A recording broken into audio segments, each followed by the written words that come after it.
Hallelujah. Hallelujah.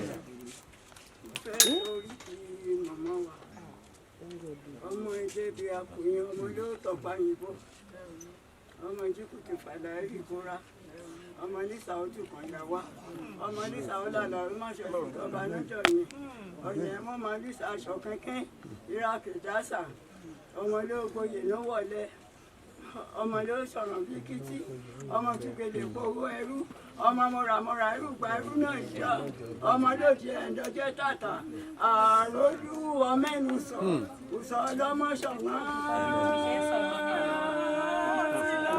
Mama o, mama o, mama o, mama tó fẹ́ràn wa ó ti lọ. Mama o, mama o, mama o, mama tó fẹ́ràn wa ó ti lọ. Májọ̀kún májẹ̀kún ló, òun ọba jẹ lábúlé ọ̀run ni ó bá wa jẹ. Báyìí báyìí o, mama ṣe gòbè. Báyìí báyìí o, mama ṣe gòbè. Báyìí báyìí o, Mama ṣe gòbè o. Báyìí báyìí o, mama ṣe gòbè. Hallelujah. Hallelujah. Hallelujah. Hallelujah. Ó ti sàn. Àti Remi lẹ́kún. A gbọ́ ọ̀rọ̀ mi dáadáa o.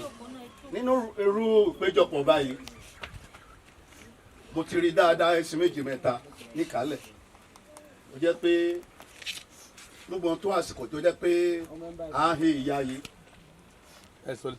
Àbí mú ẹ̀mẹ́sàn ní èsì ti yẹ o. Ẹ jẹ́ kí n sọ èdè wa. Alápẹ̀ olúmọlẹ̀ wa aláyélálá. Àwọn wá gbé iye ọ̀nà mú ẹ̀ lọ. Wọ́n yẹ ẹ̀bà ẹnu jíjẹ́. Ayọ̀ ńlá ni fún ẹ o. Owó mo dé àmúgbà náwó ẹ̀. Remi lẹ́kún. Wọ́n wá bá ẹ yọ̀ o. Mo wá bá ẹ yọ̀. Nkòyí ìrẹ́kùn ẹ̀yà pẹ̀lú malẹ̀. Remi lẹ́kún. Mo wá bá ẹ yọ̀. Nkòyí ìrẹ́kùn ẹ̀yà pẹ̀lú malẹ̀. Mo wá bá ẹ yọ̀. Jésù ló wá wá. Ara yọ̀nẹ̀. Ìyọ̀nẹ̀ bá kú. Bí bá sì kànájà, ara yọ̀nẹ̀. Ẹ jẹ́ ká jùlọ jẹ́ ẹni tí a gbàgbọ́ wọn. Mo bàbá ilé ìgbìmọ̀ rẹ̀ gbọ́. Mo gba Jésù Kristi gbọ́. Ọmọ rẹ̀ ṣoṣo. Ẹni tí a fẹ́ mọ́ lóyún. Ẹni tí a fi mọ̀ ní àwọn ìyá. Ẹni tó jẹ́ àná pọ́tùpílàtù. Ẹni tí a kò máa gbélé bú.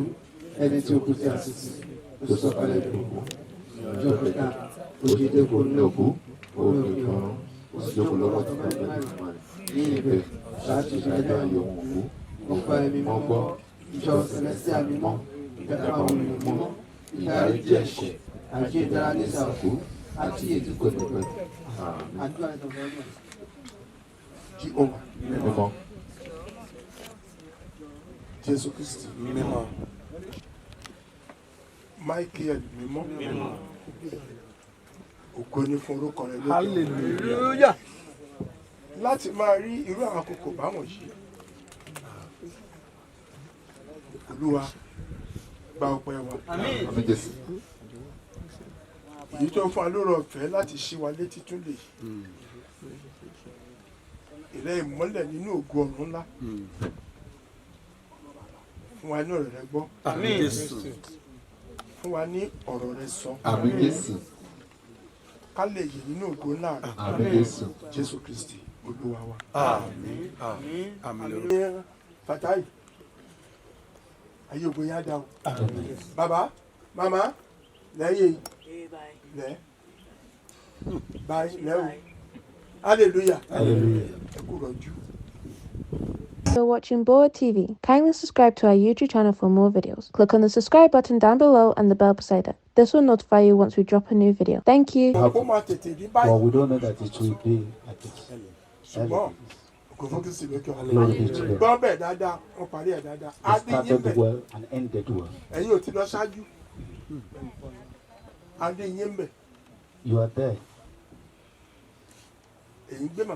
You carry more than today. You have the grace. God has given us the grace.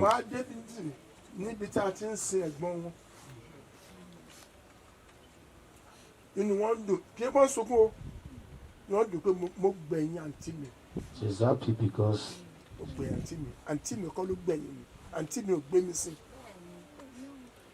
Mama, ẹ túbọ̀ gùn lẹ́nu. Ìjọ Ọlọ́run gbogbo. Àdúgbò Ọlọ́run. Ẹ̀yin Dáróńdó, ẹ dàgbà o. Ẹ darúgbó o. Ayé ò ní ṣẹ́yìn bẹ́ẹ̀ ní ṣẹ́gun sí o. Ẹ ṣe dáadáa o. Ẹ̀yin Fásilá gbogbo, Fàtáì gbogbo. Ẹ̀sìn Ọlọ́run. serve God. Ẹ̀sìn Ọlọ́run. One of us should serve God. We should serve God. Kò sẹ́ni tó mọ̀ gbà o. There is nobody that knows the Kò time, sẹ́ni tó mọ̀ àsìkò. nor the day. Kò síbi tí kò lè káyọ̀ mọ́. It can happen Ẹni anywhere. tó súnmọ́ ni jù nìyẹn. The person that is the person that is close to us. For God has given us the grace to prevail Láwọn over tó him. máa borí àwọn náà. Ṣùgbọ́n ìgbà yóò sá máa tó lóko Jésù. Àbáyláyò. Amen. Ẹ̀yin màmá wa Princess I want to Josephine Ọlápéjú Olapeju Idowu Ìbẹ̀bí Iléyá o.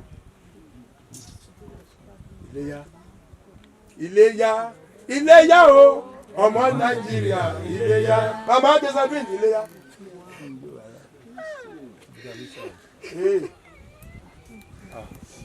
Yóò máa dúpẹ́ dáadáa o máa dúpẹ́ bushmeat. Just be thankful. Jésù Olúwa wa. Àmín.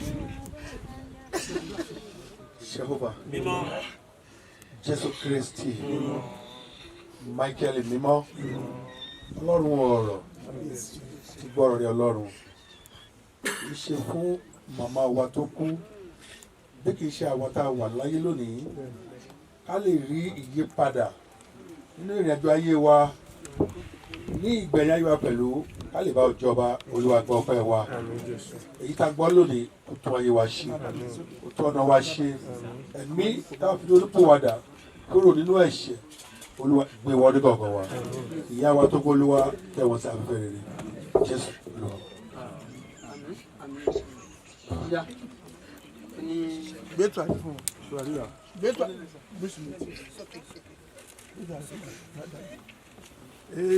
Mi ò ń jẹ́. Yàrá bushmeat.